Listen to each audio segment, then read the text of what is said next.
Okay, hello there. I'm Dennis. Welcome to the channel. Today, I'm running Arch Linux, but I'm running it provided by the Easy Archer. Okay, this is the system here. We're running exFCE desktop. I have 8 flat packs installed, which include dependencies. Yep. I only really have one software. The rest of these are dependencies, plugins. Let me close this off. What I thought about is been thinking back when I first started learning how to install Arch Linux and make things work for me. What was the steps that I should have taken, which I didn't? I started off in the beginning and went straight to the end. Anyway, that was just me. But what do I think would be important for a person to know whether or not they wanted to learn how to install Arch Linux and then use Arch Linux? So the first thing I come up with on my list here was know the Arch Linux web pages and their link. Open that up. This is their home page right here. This is where you'll go to if you ever have a problem. This will be the first place you look. You'll go to the wiki or the forums, security, AUR, and the download. And this is, it wasn't that long ago I had a little problem with the WX widgets here. And if I hadn't read this, I wouldn't have known how to handle that. And as it turns out, it turned out to be an issue in another Arch spin. So because of this, though, I was able to figure that out and went through it. But if you click on the download, if you want to download it here, click on the download. It'll open this page right here. And I would suggest, now, my method is I always use a torrent link. I could use the magnet link, but I use the torrent. What that's going to do is going to download a file for a torrent handler such as transmission, or I use qubit torrent. So click on that, that'll download the torrent link that you'll need. Double click on that, and whatever torrent handler you're using should open it up. But I always get this right here too, the ISO PGP signature, and you'll see why here in just a second. So by the time I get through or downloading the newest Arch Linux ISO, I have 3 downloads. I have the torrent link, the ISO itself, and then the PGP signature for the ISO. All right. Now, if you go to the installation guide, this is where you're going to start right here. Once you decide you want to run Arch, you went to the download and you downloaded either the ISO from a mirror from your country, and make sure you get the PGP signature. You'll have those downloads. Burn them to an ISO, boot to the system, and that's where this will start. It says acquire the installation image and verify the signature. And there's a bit of mystery. I'm going to go ahead and just click on that, and it'll take us down here. There's a bit of mystery about this, but right here it says, alternatively, from an existing Arch Linux installation, run this key right here. And we'll go ahead and run that. First of all, I want to run, let's see, CD into my downloads folder. If we ls that, you should see 2 files, an ISO and an ISO sig. And so what it's saying here, we run the pacman-key -b. Now, this right here will change as time goes on, but if you click that pacman-key space B, should be able to go Arch Linux and tab, and we want to add on the end of that the SIG. Right. And you notice I didn't have to have sudo privileges to do that. So there we go. We're using, it's a full, there's no issues. It's great. So that's how you check one. It took me a while to even figure out how to do that. But once I figured it out, I do it every month. And if I ever download a ISO and something don't work, that's usually the first thing I'll try to do is verify it, even if I have to download a new ISO. I ran across that not too long ago with EOS. So anyway, that's how you would verify that. So don't be afraid of that. Let's go back up to the top. And prepare the installation medium, either put it on a CD, or I don't think it'll fit on a CD now, a DVD or a USB, and prepare boot the live environment. Then you're going to set your keyboard and verify the boot mode. Now that means whether it's master boot record or UEFI. If you don't know already, you need to do that. But the biggest thing, once we verify the download, the biggest thing for a new user is trying to figure out how to partition his disk. And if you go down here, you say partition the disk. That opens up right here, partitioning, example layout, gives you some examples on how they lay it out. Not the sizes are all going to vary though, according to what your hardware is. Now, some of them will stay the same, like the EFI partition, that'll stay the same. Won't matter about your hardware, but the sizes of the partitions will. So it's telling us to partition our disk. It's giving us a disk layout, and it tells you how to, right here, partitioning. The biggest thing you can take out of this is, what do you want to do with it? I mean, is it EFI or is it MBR? Boot BIOS only, or does it have the UEFI BIOS? And once you determine that, then you're going to want to follow the guide on how to break up your system. According to this, the only thing you need is really two. EFI system only requires two, and that would be the EFI boot partition, and then all the remainder of the disk could go on what's called the root partition. I don't recommend that. I recommend using cfdisk in the install and then busting the partition up into usually 4 partitions. One would be in the UEFI, if it is UEFI, another one being the root partition, another one being swap, and the last one being the home partition. I usually end up in a UEFI system with 4 partitions. If it's BIOS, then it's usually only 3 partitions, but you don't have to have that many. And you know, there's all kind of file system as well, so that you might want to familiarize yourself with what the file systems that are available to you. Here's a list of all. I'll make sure these links get in the description of all the file systems supported by Arch Linux, and you can see it's pretty extensive. 4, 5, 6, 7, 8, 9, 10, 11, 12, 16, 18 approximately file systems.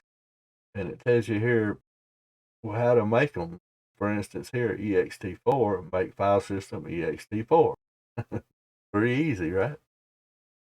Once you get through the partitioning of your disk, that's probably the second thing that's I found a little difficult, because usually when you install Windows, you had 2 options. You either format a C drive, period, or you format partition it and format a C and a D drive, and I guess you could do an E drive. You could even leave it unformatted, formatted. So here you will need to know a little bit about the file system. The default file system is usually ext4. That's what I run. That's what everybody I know usually runs. btrfs is gaining some ground, but I think it still needs some work. ZFS, same could be said about that. So typically I would use ext4. But as a new user trying to understand and install Arch Linux, I didn't know. So I followed the guide. Exactly what the guide said is what I did. Let's see. Sample layouts, partitioning tools, single root partition, discrete partition, and then Pac-Man. So we got the download, we got the installation guide, Here it gives you an example of how to create a ext4 system. That would be mkfs period ext4 space / device / then whatever that number would be, SDA1, NVM2, whatever that number is. And you'll know that because you just got through partitioning. Those are some important points on the installation guide. To me, like I said, the partitioning and formatting of the disk was probably my biggest learning curve, although it's not a huge deal. Once you understand what you're doing, it's repetitive at that point. So anyway, the next thing I would suggest if you're going to want to run Arch Linux is to understand a little bit about Pac-Man and Pac-Man controls and what it does. Go back to here and we find Pac-Man. Here's Pac-Man Arch Wiki or Arch Linux Wiki on Pac-Man. Shows you how to install packages, specific packages, virtual packages, package groups, removing, upgrading, etc. Additional commands, you can find stuff about download a package without installing it. Let's see, keep a copy of the local package. A lot of people do this. They'll keep that package and they won't have to worry about it if they lose a installation and need it again. Understanding a little bit about Pac-Man is going to help you tremendously. Pac-Man keeps the system up to date by synchronizing package lists with the master server. Capital S stands for synchronization. It means that Pac-Man first synchronizes. I've heard that. Nobody knows for sure. Stands for a synchronizer. Y is for refresh the local cache. Put those two in sync. And then U is for the update. To search Pac-Man S, Pac-Man SS is search. To install Pac-Man-S, capital S. And to remove a package completely is capital RNS. But you'll learn that just by familiarizing yourself with the Arch Linux Wiki on Pac-Man. After you've looked at that a little bit, you should, and I recommend you get familiar a little bit with keeping your system clean and up to date. Running maintenance, come to this link right here, read through it, especially if you've ran across a problem and you don't know what it is. Right here you can see quite a bit about Pac-Man database. So this will help you. You can look for your journals, you can look for system CTL files, all kind of stuff that you're going to need to know at least a little bit about how to keep your system clean. And the wiki is a great place to do it. All of this came straight out of the wiki, and this is all on my documentation because I do it myself. So actually on the Easy Archer, just type in maintenance. Oh, yeah, easy maintenance. He has a script right here that does that for you. That's one of the beautiful things about running Easy Archer. So here you got failed system D services. I just saw that right. Failed system D services right there. Check journal logs. That was also right there. Most of this stuff, with the exception of the firewall D service, probably we'll just text it off of that. With the exception of the firewall stuff, it's going to be covered right here under system maintenance. And like I said, with the Easy Archer, you get that tool integrated in your system so that all you have to do is just how easy that was. Punch 1 through 9 or whatever it was, and you're done. And that does a lot of this stuff that you're seeing right here. Upgrading the system, avoid certain package commands right here. It says, in other words, never run pacman-sy, although I do see people run that command often.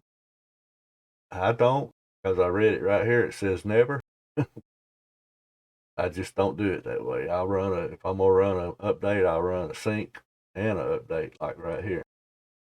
Or I can just go SYY if that's all I want to do.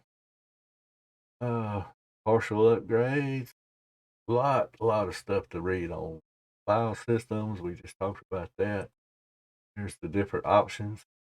Now, once you made up your mind and you know where the home pages are and installation guide, and you mark these in your favorites or bookmarks so that you can go back and read through them a little bit at your leisure, and you make up your mind you want to do it. So once you get installed and you figure out how to install a desktop and you get that up, if you're like me, you're not going to know. You're not going to know. For instance, I'll write, I would have never guessed. I know it says solitaire. If I saw solitaire, I would have knew.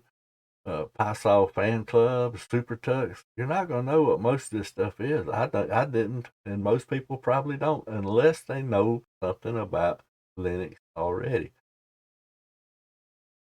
I mean, getting to know what the programs are and what you need is one of, if not the biggest steps. Once you get through the installation, you got it. So I recommend that once you decide you want to install Arch Linux, and you go for it and you end up with a working desktop, right here is a complete list of applications that are supported not only in here, but are supported in the AUR, which is something else you get familiar with is AUR helpers. Let's see if I can just see what this is. AUR help. Comparison tables. Want to know the difference or the different. Here we go.